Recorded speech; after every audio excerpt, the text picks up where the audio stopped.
We've spoken with several men on this show over the years who've been newly released from prison after spending the majority of their lives there and believing they would die there. That's the case as well for my next guest, David Luis Gonzalez, to most known as Suave. He was convicted of murder in Philadelphia back in 1988, sentenced to life without parole at just 17 years old.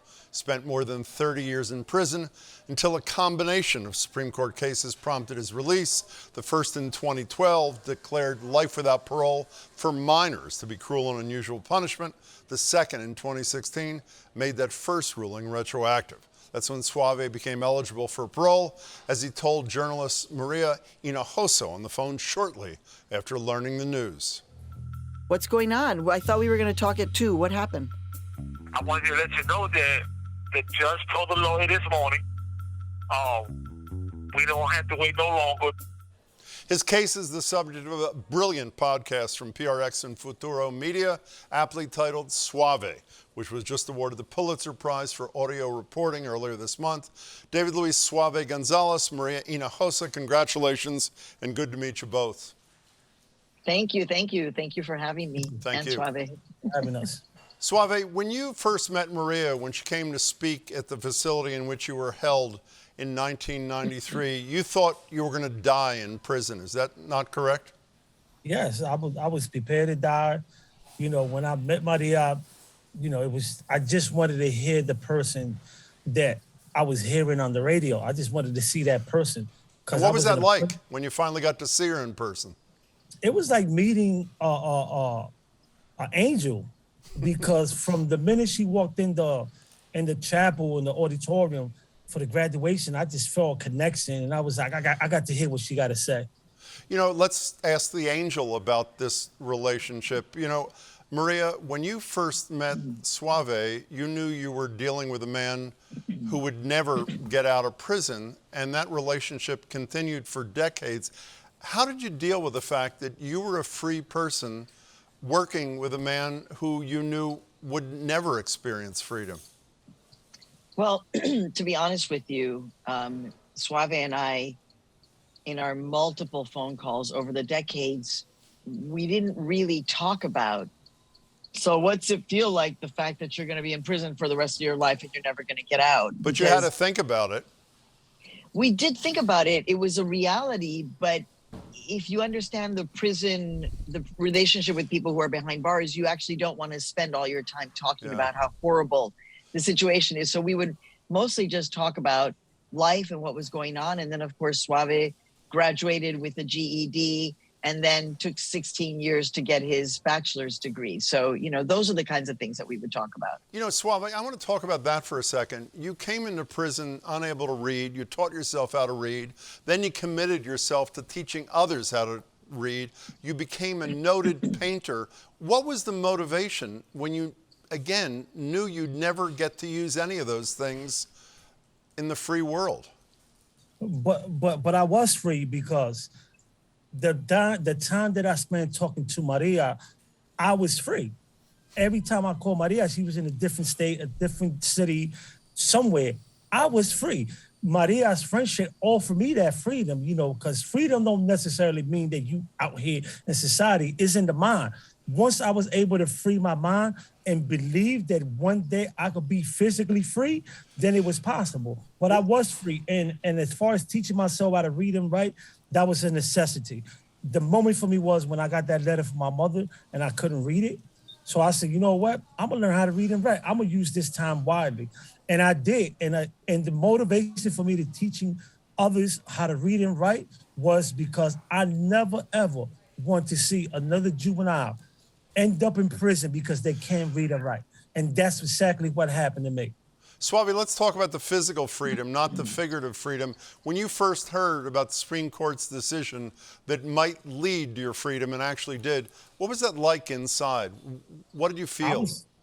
I was happy, but at the same time, I was scared, because now I'm leaving everything I've known for 31 years and entering a new society. So I was really scared. I was so happy to come home, but at the same time, I was scared. And there was nights when I was in my house, and I wish I was back in prison, because I didn't know what to do. I was really scared. It's a traumatic experience everybody think that coming home should be celebrated. No, it's a traumatic experience coming home after your mind's been programmed to just prison and count time.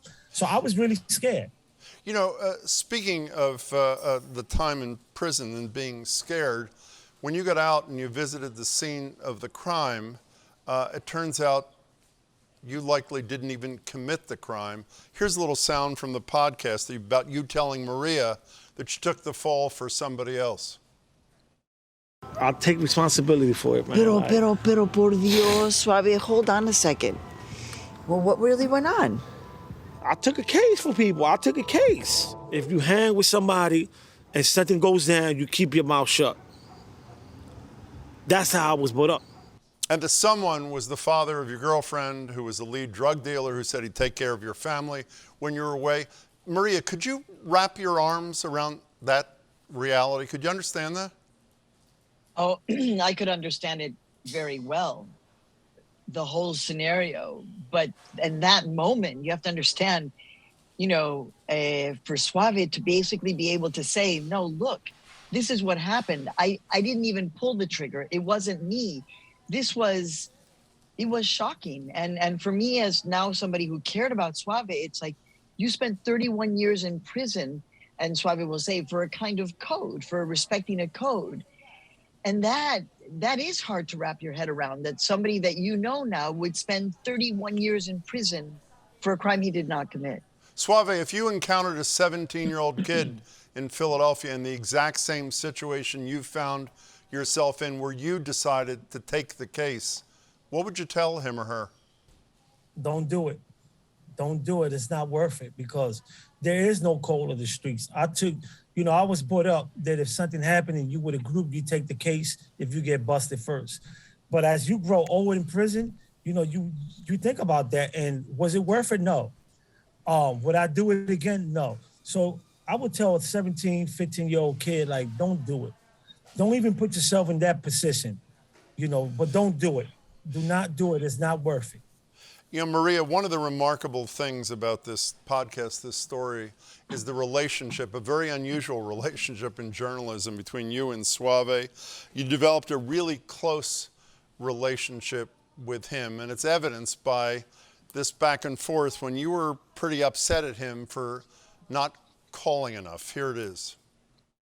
Anyway, how you doing?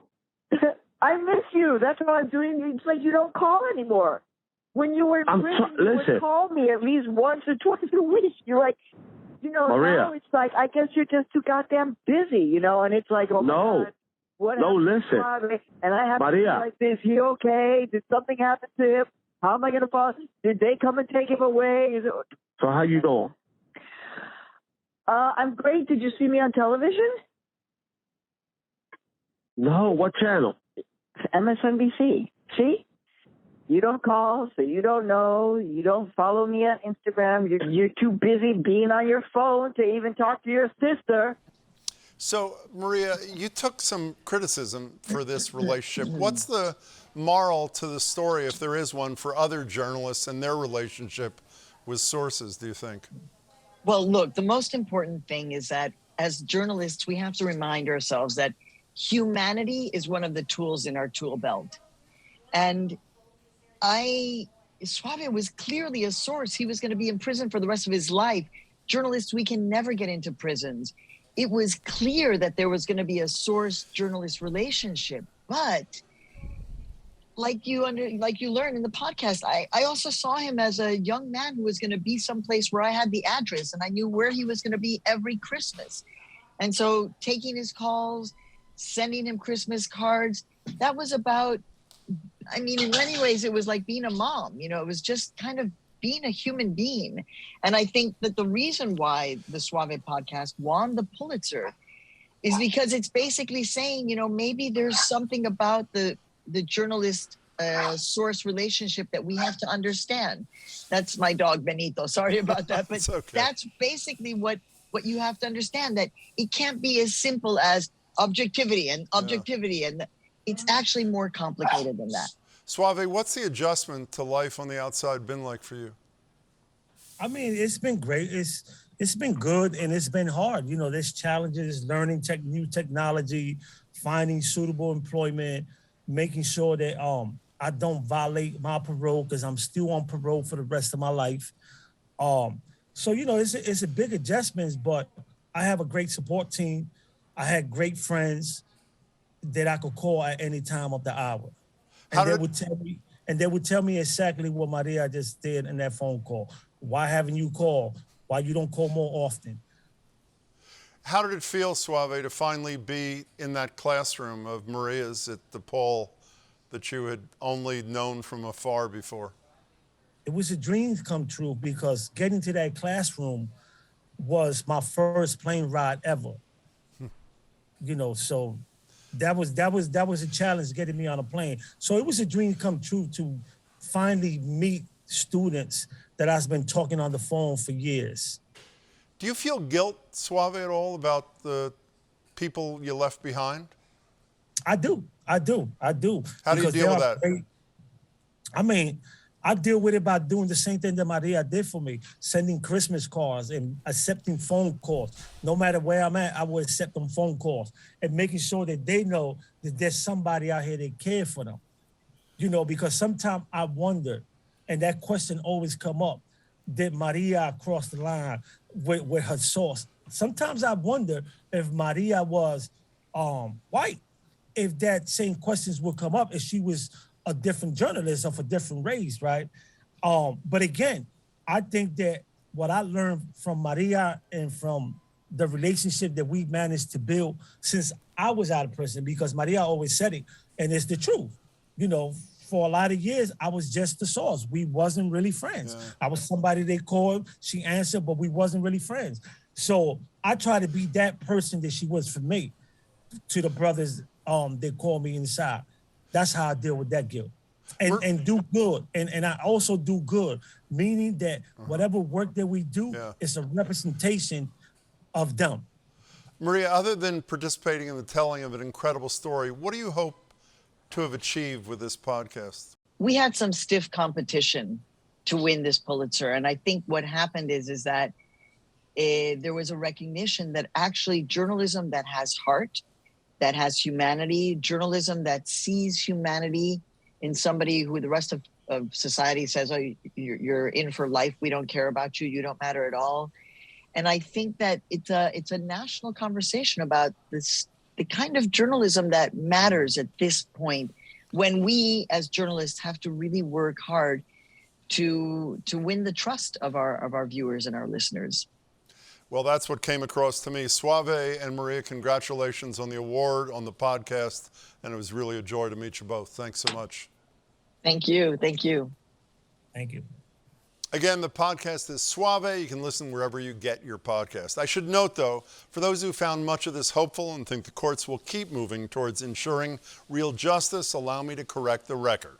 Another Supreme Court ruling last year, authored by Justice Kavanaugh, declared a judge who is not required to sentence a juvenile to die in prison, but rather chooses to do so, does not violate the ban on cruel and unusual punishment. I don't get it either.